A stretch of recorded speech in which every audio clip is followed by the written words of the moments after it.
I did not choose grief counseling, but grief counseling chose me. I have had a lot of personal experience with loss over my life. My first memory, I was 5 with death of a cat, and my grandmother when I was 11. My first experience of a death by suicide was when I was 14. And throughout my life, I've experienced a number of deaths by suicide, deaths to cancer. I've had a number of pets and service dogs in my life, most of whom have died by some form of cancer. I was a peer counselor when I was in middle school, and I've had some volunteer experience through a agency helping those transition from homelessness to a home of their own, as well as being a hospice volunteer. And all these experiences taught me that while I thought I wanted to be a music therapist, being a grief counselor is actually where I'm meant to be. As I look back over my life and what led me here, this feels very natural and where I'm supposed to be. And I honestly can't see myself being anywhere else. That's wonderful. I really think that unfortunate journey has a lot of positivity in it. You talk a lot about how grief changes us. What do you wish people understood about that transformation? There's nothing wrong with you and you're not going crazy when you're experiencing grief. I think that's one of the first things I hear from people is I feel like I'm going crazy or there's something wrong with me. And there's not.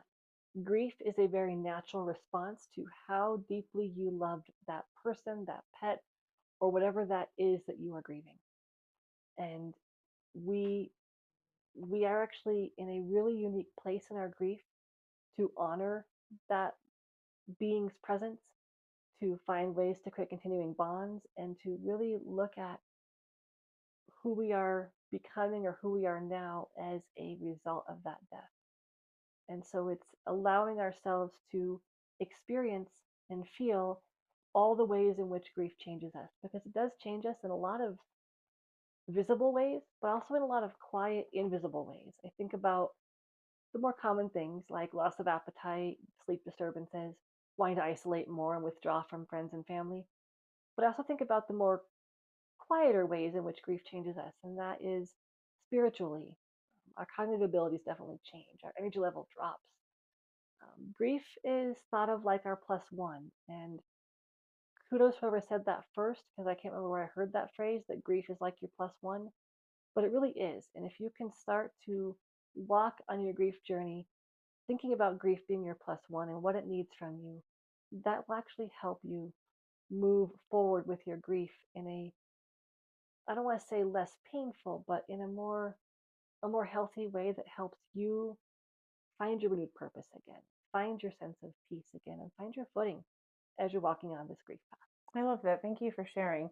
Can you tell our audience who you are, what your business is, where you serve, and who you serve? My name is Beth Gustin. I'm a licensed professional counselor in Colorado, and I have a private practice called Transitioning Through Change. I see people in Westminster, Colorado, but I do telehealth across the state. And I work with adults 18 and over who are experiencing grief of any kind. So it can be death of a human loved one, beloved pet, service dog, emotional support animal, or it could be a breakup, retirement, birth of a child. Yes, there can be some loss there. So anyone over the age of 18 experiencing any kind of loss, I support them through their grief journey and help them find a renewed purpose and sense of peace. Thank you. What inspired the name Transitioning Through Change? Transitioning through change makes me think of a lot of life transitions and how they change us. I think about how whether it's the birth of a child, retirement, death of a loved one, death of a pet, death of a dream, or any other thing that we are grieving, that's a transition that we must experience, and it changes us as we go through that transition.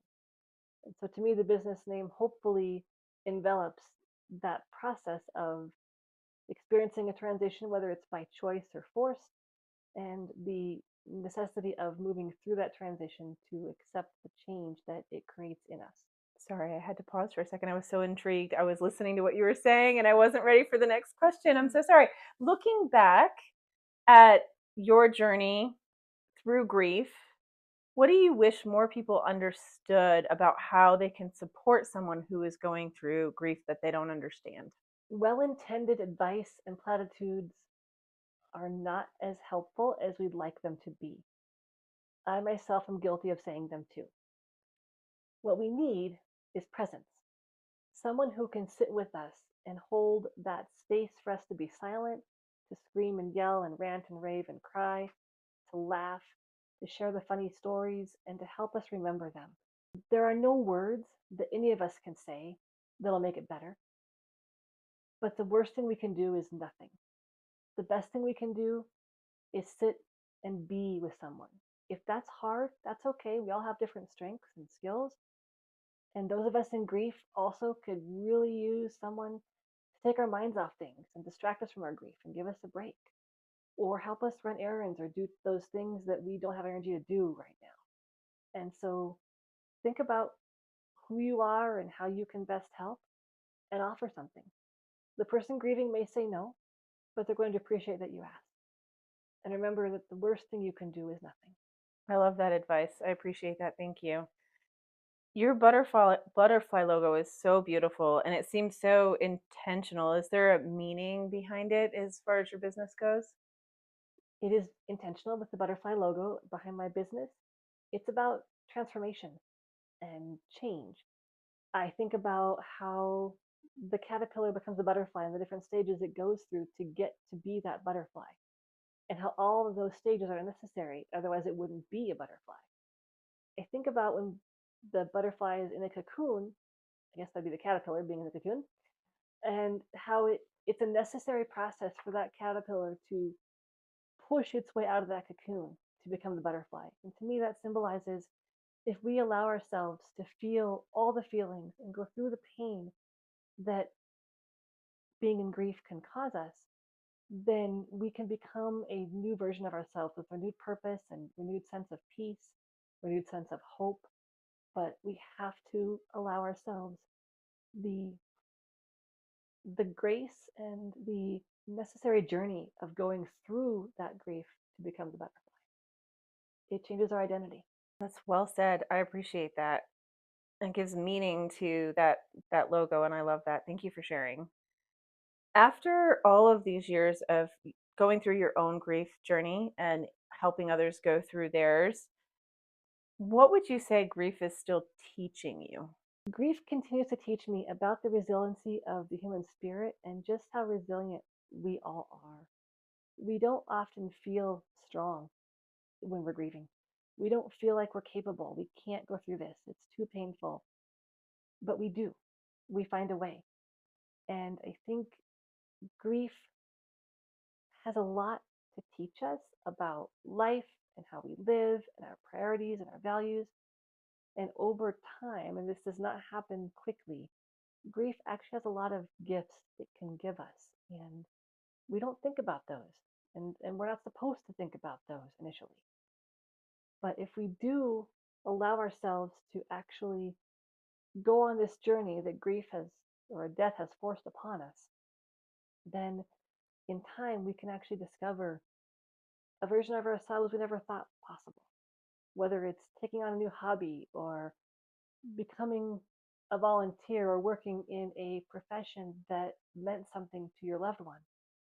Grief grief teaches us to be resilient, and I'm reminded on a daily basis of just how beautiful that transformation can be if we let it, and just how tender our grief also can be, and how people can benefit just by someone's presence.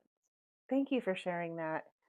I really appreciate you taking the time to talk about your journey, what brought you to what you do, who you serve, and how you show up. I think it's really important.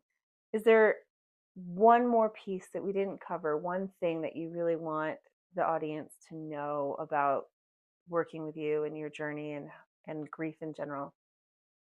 You are not alone. Grief can feel very isolating, and whether you choose to reach out to a therapist who specializes in grief, or someone at your church or place of worship, or a friend, reach out for support and be open to how support shows up in your life. It may come from a very unexpected person or place, And so stay open to who shows up to support you and how they choose to do that.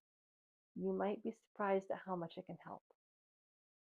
If you'd like to learn more about me, my website is transitioningthroughchange.com. And I hope those of you who are listening, please stay grounded and take care.